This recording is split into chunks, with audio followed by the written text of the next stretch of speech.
jërëjëf dispositif bi bu njëkk mooy préfet dafa mettre en place benn comité départemental de gestion de l'épidémie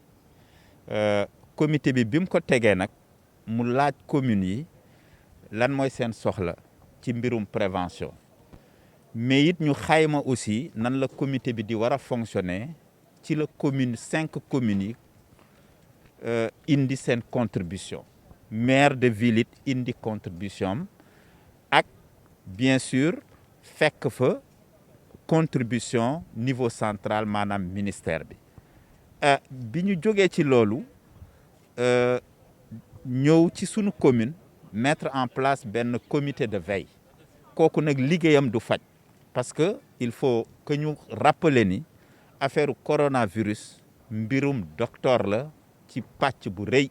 donc côté sanitaire côté médical médecin chef de district bi moo koy toppatoo ñun li ñuy toppatoo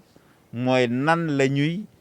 defee ay stratégie pour yee askan bi won leen yan mesure la ñuy jël pour fagaru donc ci la ñu woo bàjjenu gox yi woo imam yi woo jeunes yi woo bureau municipal bi ñu taxawal sunu comité de veille ci la ñu génnee ci budget mairie li ñu jëndee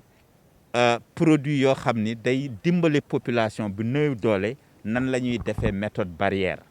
saabu détergent ak gel biñ fa jógee ñu commandé nag ay barigo kit de lavage des mains pour teg ko ci vraiment foo xam ni day bari nit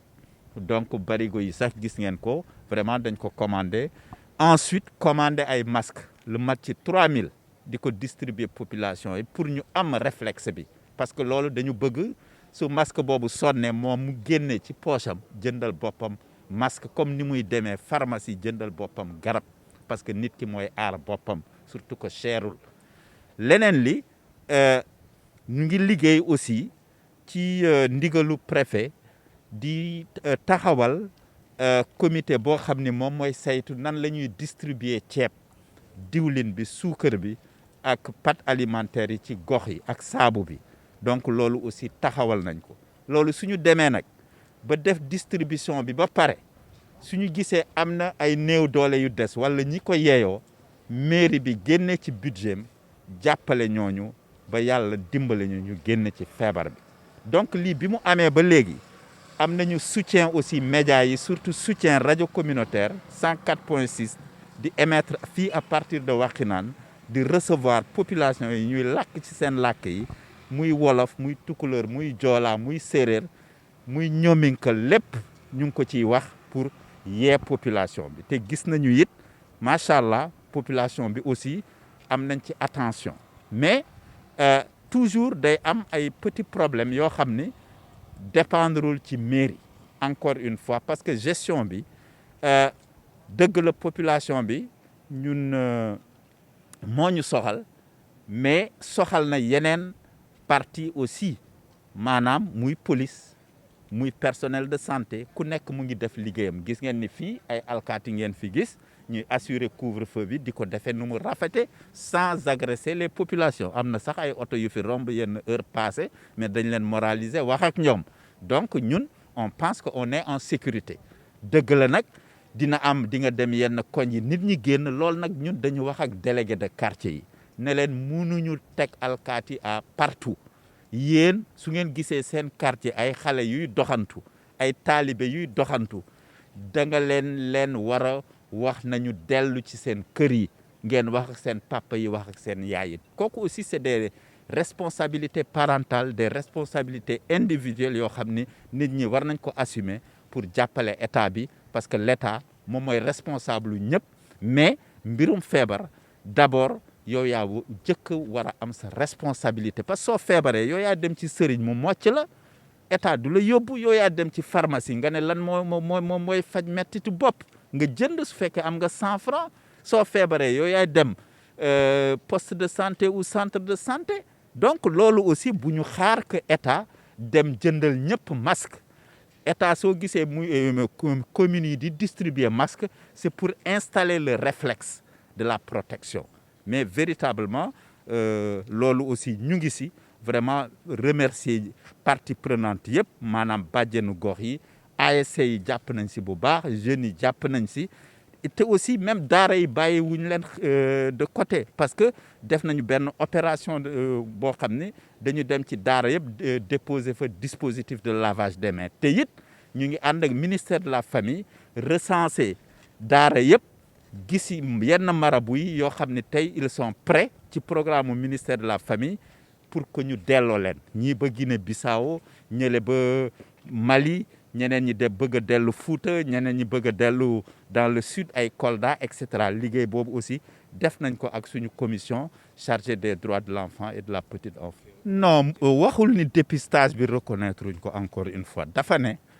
ñoom ci seen stratégie amul mise en place de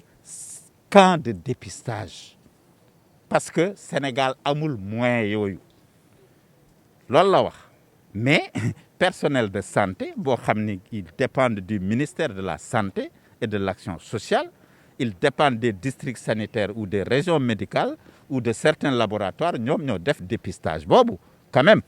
ñun ñoo leen jox école 24 te docteur Guindo moom moo joxe information yooyu ne confiné nañu kër yi fi femme bi am cas bi dëkk confiné nañu ñi dëkk premier étage fii cabinet médical médecin infirmier d'état Doudou Diop nekkoon tëj nañu centre bi installé nañu benn camp de dépistage kooku docteur Guindo moo ma ko wax en tant que maire dégg nga te it préfet tey mu xaymaal ma ni 185 personnes dépisté nañ leen foofu mais mu précisément ni soo gisee ñu wax loolu que Aloïse waxee noonu dafa bëgg a wax ni rek ñooñu bi ñu ñëwee mënoon nañu dem këroo kër pour seet kan moo amoon contact ak dame bi mais au lieu ñu def loolu dañu dem ci école 24 pour que lancer message bi woo bàjjenu gox yi woo délégué de quartier ne leen jéem leen woowal ñu diw ak diw ak diw ak diw ak diw telle couche de la population telle couche pour ñu fekk ñu fa parce que amuñu peut-être ay masques yu mat amuñu peut-être parce que dépistage rapide là aussi tu comprends c'est du matériel qui coûte excessivement cher donc pour aider leen ñu rationaliser les moyens donc Aloïse dafa xaw a mal communiquer rek ñun nag ay journalistes lañu dañuy dégg tel rek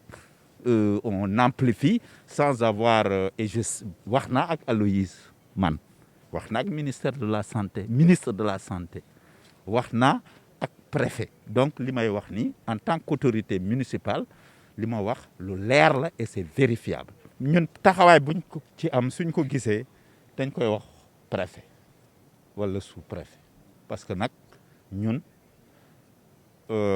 on assure la police administrative mais amuñu monopole de la violence en tant que mairie donc lépp lu ñu gis on signale à l'autorité foofu la ñu suñu kii yem te ñu ngi koy def. Merci jërëjëf.